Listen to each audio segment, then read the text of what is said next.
Welcome to the Tulip Christian Church podcast, where we hope to inspire and strengthen your relationship in Jesus Christ.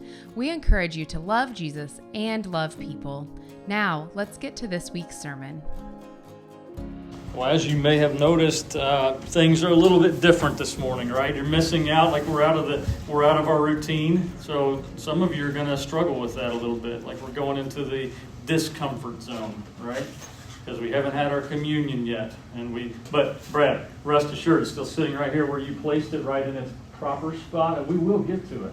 We will get to it, okay? Well, we got to do something first.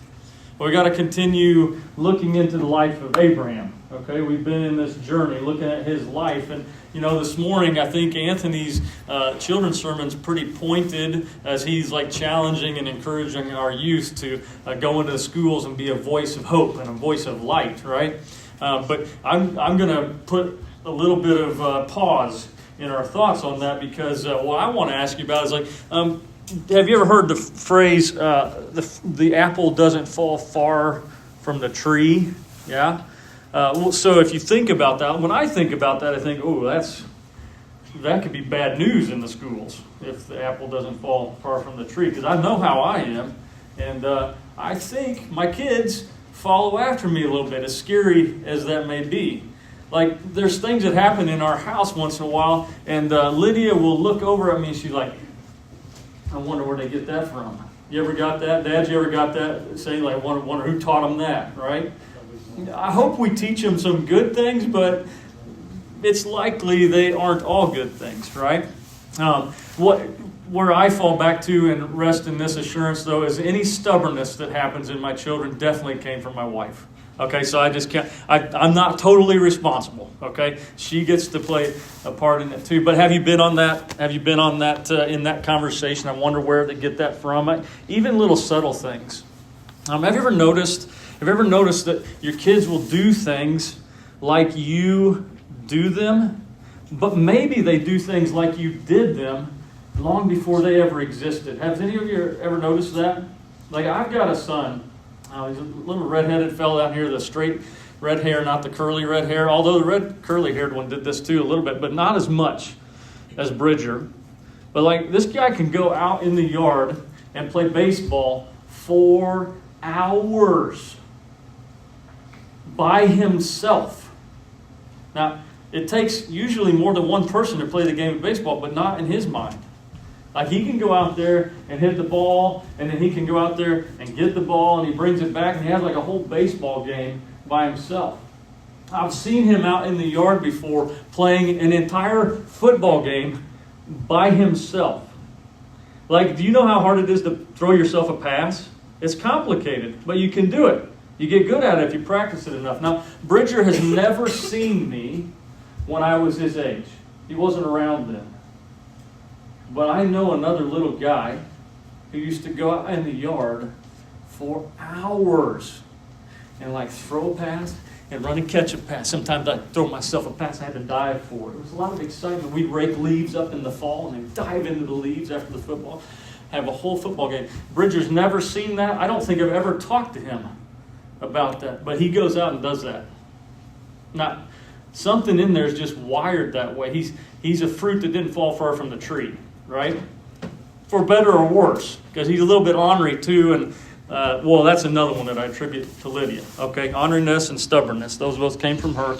They're not from me. But no, we're going to look today a little bit more at the story of Abraham. Okay, and we're going to get to the point of where the promise is fulfilled in its initial fulfillment. We're going to get to see Isaac being born, but before we get there, we've got to continue down this path. And we're going to look at fear and lies, and we're going to look at laughter and legacy.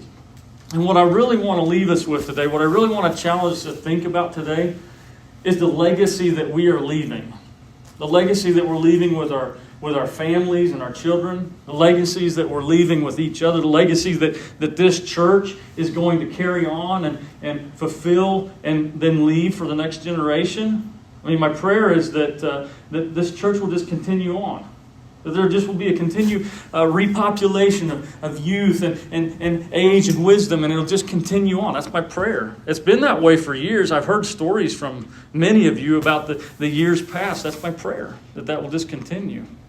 And we're going to be in Genesis chapter 20 and 21 this morning, but we're going to be looking at this life of Abraham. And I want to go ahead and kind of jump in, but we're going to start in this space of fear, okay? Now, the most important thing, and I think I mentioned this early on, but it's been a few weeks since I've shared this with you. Abraham's in the Hall of Fame, right? The Hall of Faith, Hall of Fame, right? In Hebrews. But we got to be careful. We got to be careful. Abraham, though he's well known to us, a character from the Bible that we're very familiar with, he's not the hero of the story. Abraham's not the hero of the story. Do you know who the hero of the story is? It's the one who made the promises. It's God. God's the hero of the story. Abraham's a man just like us. Just like us. A life just like ours. It's messy. He makes mistakes. He rebounds from the mistakes. He lives faithfully at times, and other times he's not so sure.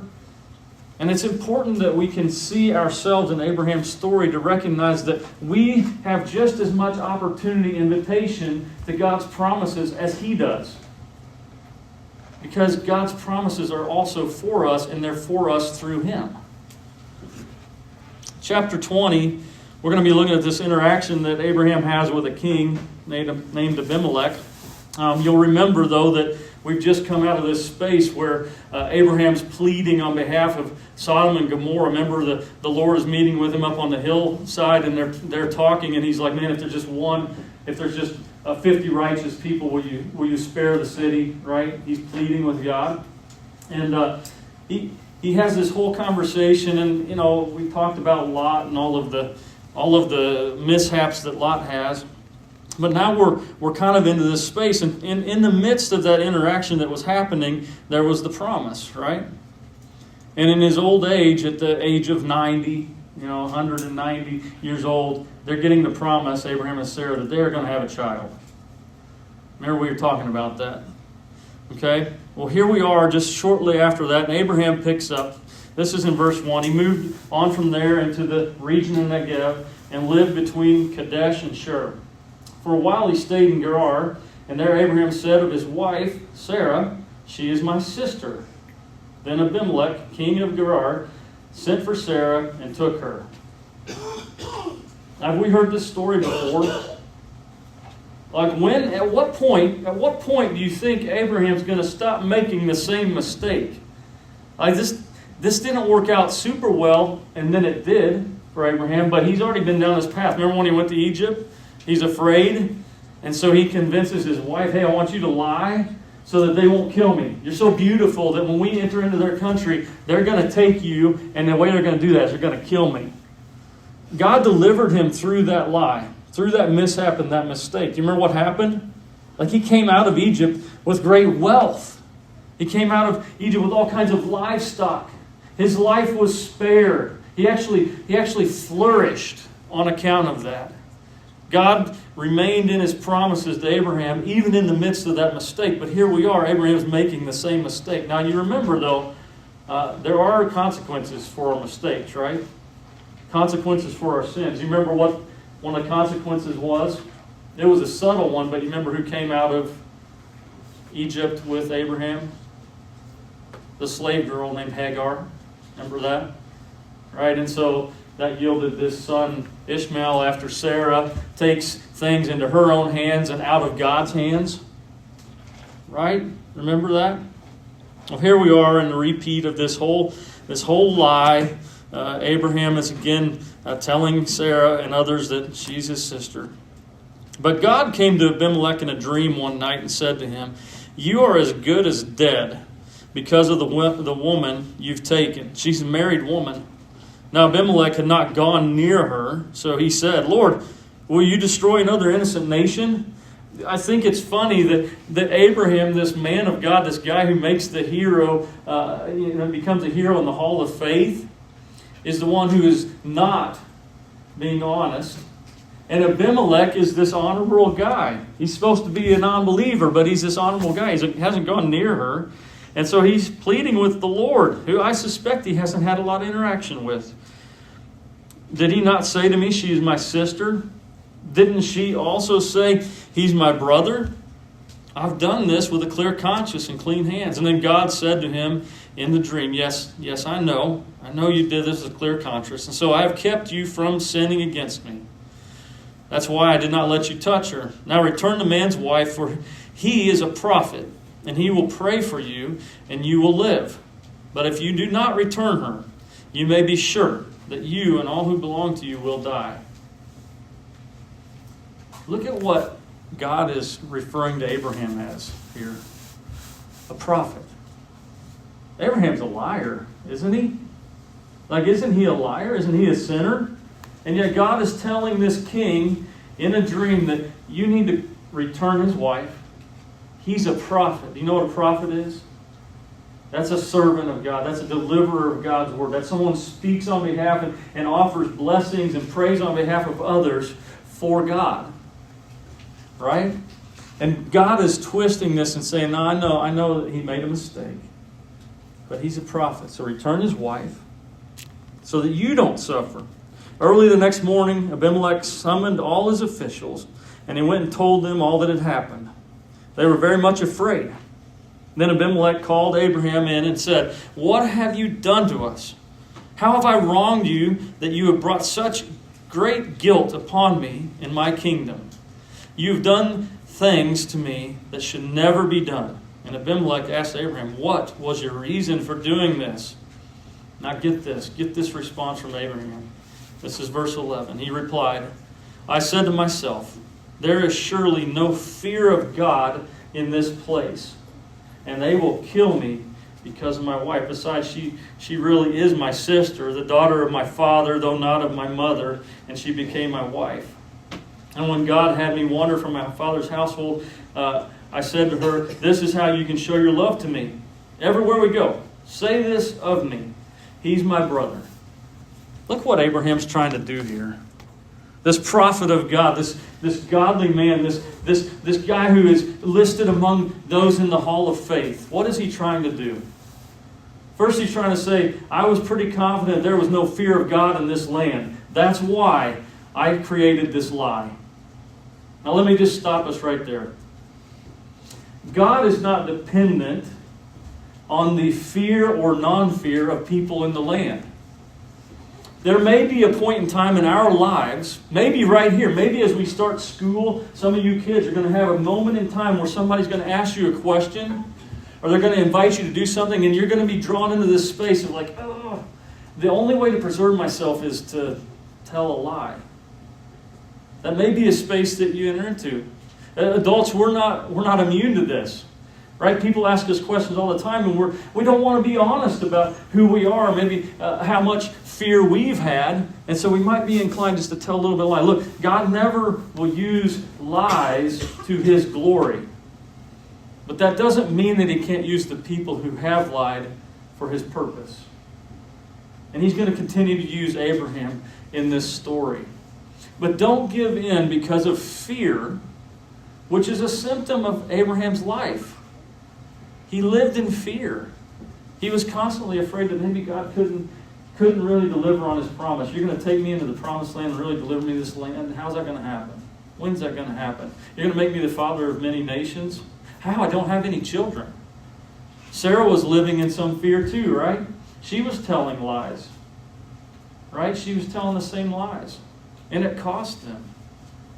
There's something really important here in just being honest and having integrity in our life, because God will show up in those moments. Now, I also want you to look and see in his response, he says, look, well, she really is my sister. I mean, that's kind of like a part truth, right? But a part truth is a whole lie. She was maybe from one of his parents. I know that sounds weird to us now, but in their day, that wasn't that uncommon that would happen. And so maybe it was a partial truth, but he's trying to make excuses. When you find yourself in that difficult situation, in that spot where you realize, I made a mistake. I shouldn't have told that lie. I should have just followed God's calling and God's will for my life, when you've entered into that space and somebody calls you on it, don't make excuses. You don't have to. You don't have to. So your redemption is not dependent on your ability to explain away the mistakes that you made. Our redemption is dependent on the one who makes the promises. And He made the promise that His Son would wipe away all the sins of our past and our present and our future. But He expects for us to own them. Abraham's having trouble doing that. Abimelech brought sheep and cattle and male and female slaves, and he gave them to Abraham. He returned Sarah, his wife, to him, and Abimelech said, "My land is before you. Live wherever you like." To Sarah he said, "I'm giving your brother 1,000 shekels of silver. This is to cover the offense against you before all who are with you. You are completely vindicated." And then Abraham prayed to God, and God healed Abimelech, his wife, and his female slaves, so they could have children again. For the Lord had kept all the women in Abimelech's household from conceiving because of Abraham's wife Sarah. Look at the risk that Abraham took in the midst of this lie. Sarah was pregnant. The promise was being fulfilled. They had conceived a child. She was pregnant in this space, and Abraham risked giving away the promise of God.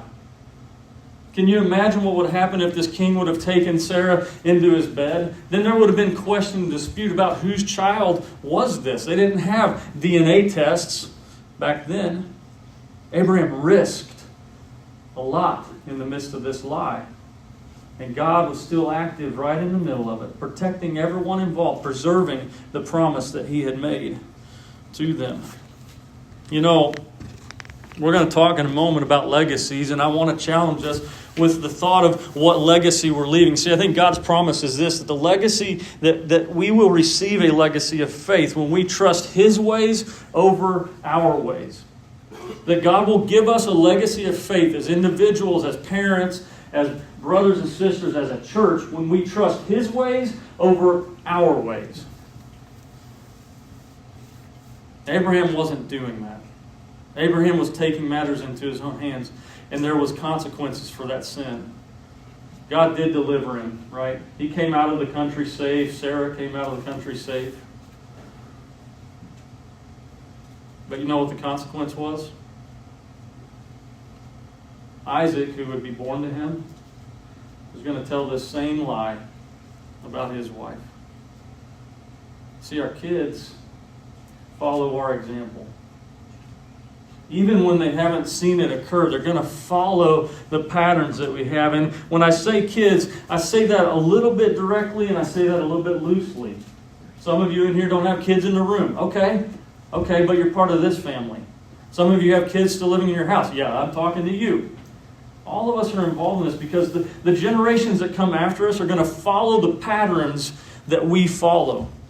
When we don't take responsibility for our mistakes, that's just going to be passed down to the next generation. In fact, it's a snowball. It keeps compounding, getting worse. Lie after lie after lie are going to happen through the generations, through the many nations of Abraham. You can look at the story. You can continue reading out and see Jacob lied. You can see all of these things happening along the way. All the doubts and all the fears that crept in. And I think it started right here with Abraham. If he would have just taken responsibility. So we kind of transition over into the laughter and legacies and start to look at Isaac's birth. Can I tell you a couple stories? Anybody in here like history? Any of you interested in history? Yeah? Can I tell you a story about some legacy impacts? Let me tell you two stories, okay? Back in the 20s, back in the roaring 20s. Now, young people in here, hear me on this. Okay, this is the 1920s, not the 2020s. Back in the roaring 20s, 100 years ago, in Chicago, there was a mob boss. His name was Al Capone. You've heard of Al Capone. I mean, that's a common household name for us who are older, right? Al Capone is this mob boss, and he's a bad dude. He caused a lot of trouble. He caused a lot of harm to a lot of people. Took some lives. Okay, But for years and years and years, he was protected. See, Al Capone had this attorney. He was a good attorney. His name was Easy Eddie. Easy Eddie was so good that for years and years and years, he kept Al Capone out of trouble and out of jail, and allowed him to continue to run the mob there in Chicago. And Easy Eddie made money. So much money. And he was wealthy beyond any of our understanding. He had everything in the world. But Easy Eddie, he had a soft spot. As evil as he was, because he was just about as crooked as Al Capone, but as bad a guy as he was, he had a soft spot for his family. And he came to realize that in spite of all the wealth that he had, the one thing that he couldn't provide to his son was a good name. I mean, can you imagine being Junior, Easy Eddie Jr.? Like, that's not a good name, right? But he couldn't hand down to his son a good name. And so, even though it didn't make any sense, it was inconceivable, Easy Eddie decided to turn state's evidence. He testified against Al Capone and the mob boss, and because of that, the officials were able to put Al Capone into Alcatraz for tax evasion. That's all they could find on him was tax evasion. He'd killed many people, but that's all they could get to him, but they got him into prison. And it kind of started to break down the structure of the mob in Chicago. Easy Eddie knew the risk of that. He knew that people who crossed the mob would suffer the consequences. But he owned his mistakes. He turned state's evidence, and within just a few weeks, Easy Eddie was gunned down and killed in the streets of Chicago. Lost his life. But he did it so that he could give his son, something to hang his hat on. Can I tell you another story? Still with me? Who's with me on the history lesson here? Anybody know the name Butch O'Hare? Familiar with Butch O'Hare? I bet you know him, but I got to get you there. Okay, Butch O'Hare, he was a fighter pilot in World War II. He was stationed on the aircraft carrier, the Lexington. Okay, on February 20th, of 1942, a squadron of Japanese bombers was spotted coming to attack the ship.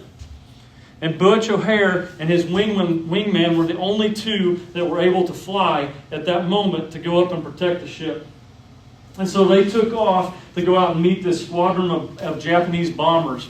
But while they were in the air and started to engage in the battle, he realized that his wingman's guns were jammed.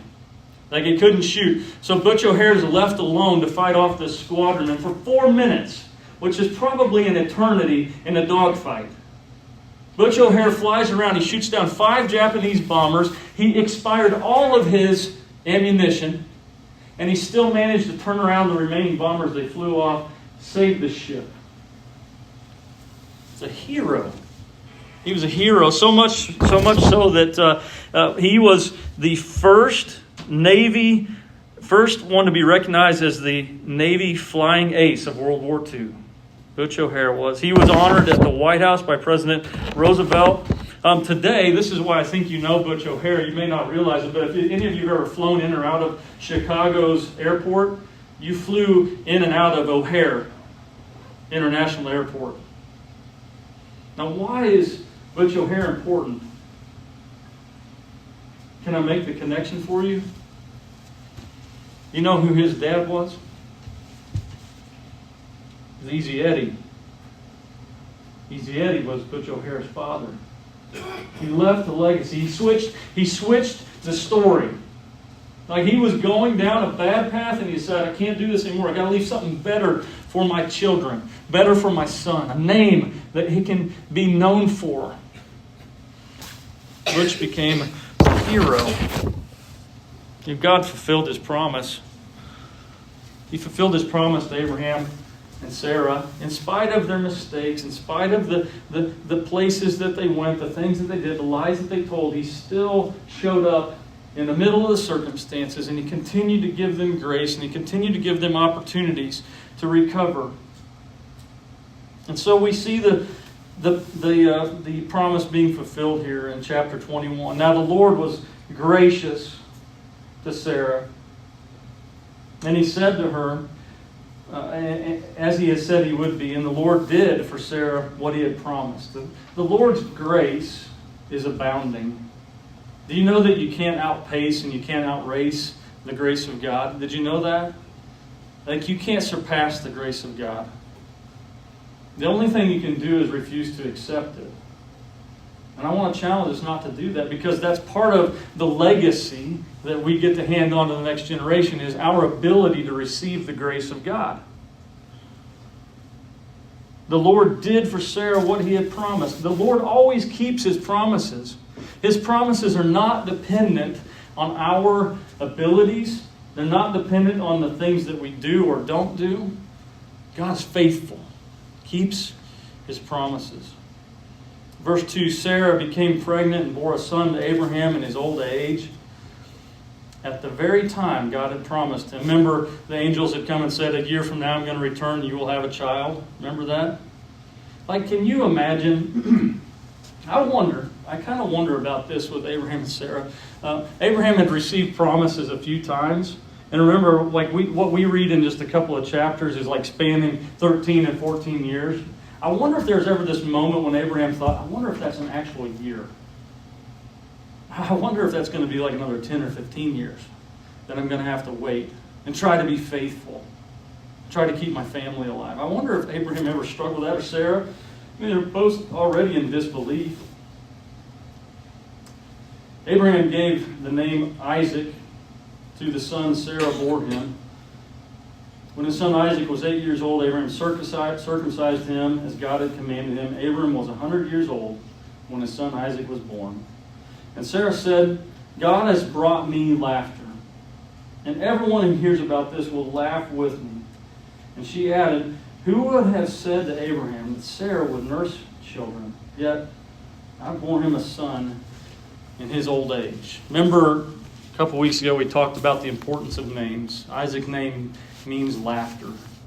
And this laughter at that time, when he was given that name, when God said, you're going to have a son, name him Isaac, the laughter was that laughter of doubt. It's like, you got to be kidding me kind of laughter. But the laughter has shifted, because now Isaac's here. And a legacy is going to continue to be handed down to him.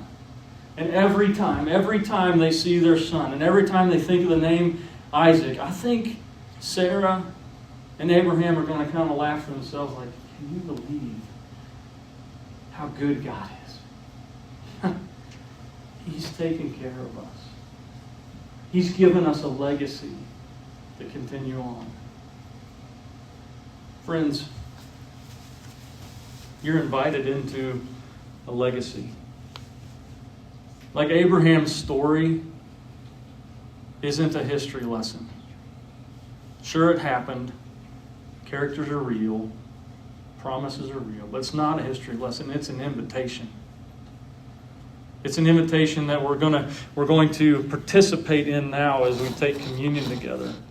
I'm going to have Anthony come up. He's going to play instrumentally underneath of us as we take communion. I'm going to ask my servers to come forward. We're going to do it different. Just bear with me. We're going to be okay. I'm right here. I'm with you. I'm with you in this, okay? What we're going to do is we're going to pass the trays, and I'm going to ask you to hold on to your juice and your cracker, okay? And I'm going to give you some instruction when we're done. And if you don't mind, I'm going to grab one of each of those before you hand them out. And you guys can go ahead and hand them out and start handing them around if you don't mind. Communion is an opportunity for us to respond to the promise of God. Communion is you can go ahead and start passing. Yep, go for it. Yep. Communion is an opportunity for us to accept the grace of God. Communion is our moment in time each week where we get to participate in the remembrance of the greatest promise that we've ever been given. The Bible is full. It's full of unbelievable births, unbelievable stories. Like 90-year-old women giving birth to a son of a 100-year-old guy. All these births. And it works its all the way through out the scriptures. to another kind of birth that was unbelievable. It was the birth of a little boy to a young girl. Her name was Mary. You know Mary? Mary was a virgin. She wasn't married yet. She couldn't conceive as the world understands it. And yet God presented a gift through His Spirit, through Mary, this boy named Jesus. A beautiful gift, a promise to us. One that should bring laughter into our houses. Okay, I know this is going to be weird, all right? You don't even have to participate. I won't hold it against you if you don't participate. It's fine, whatever. But I'm just going to encourage you right now to think about your legacy. Most of you in here are already sitting among your family group. As soon as the servers have their elements, I'm going to ask them to take their elements back and go sit with your family. And Brad and Darren, I'm going to ask you to do the same. Take yours, go sit back with your family. Don't take the element yet until you're in communion together. Okay? Now, if you're a grandma or grandpa, then come up and join your kids and grandkids. If you don't have somebody in the room, you're part of a family still. Somebody adopt those around who don't have somebody else in the room. You're part of a family. This isn't the bloodline, it's the bloodline of Jesus Christ. And I want you to do this. Somebody in your family, maybe it's the dad, the grandpa, it doesn't matter who, mom can do it, doesn't matter. Somebody's going to take this, and look at me. This little cracker, this isn't just a little piece of hard bread. Now, like this represents the broken body of Jesus Christ. And this little cup isn't just grape juice. This represents the blood of the Savior. And dads or grandpas or moms, somebody, I want you to just say a little prayer over your family. Take the communion. When we've all done that, and if you're not taking communion, just pray together. It's all right, just pray together. After we've all done that, then Anthony's going to lead us in another song. Okay? And then we'll do our offering, and we're all going to be okay. All right? Thank you for listening to this week's sermon. If you like this episode and want to get notified each week when we release a new sermon, please subscribe to our YouTube channel or add the Tulip Christian Church podcast to your library. Our hope is that you carry this message with you throughout the week while you spread the word of Jesus Christ.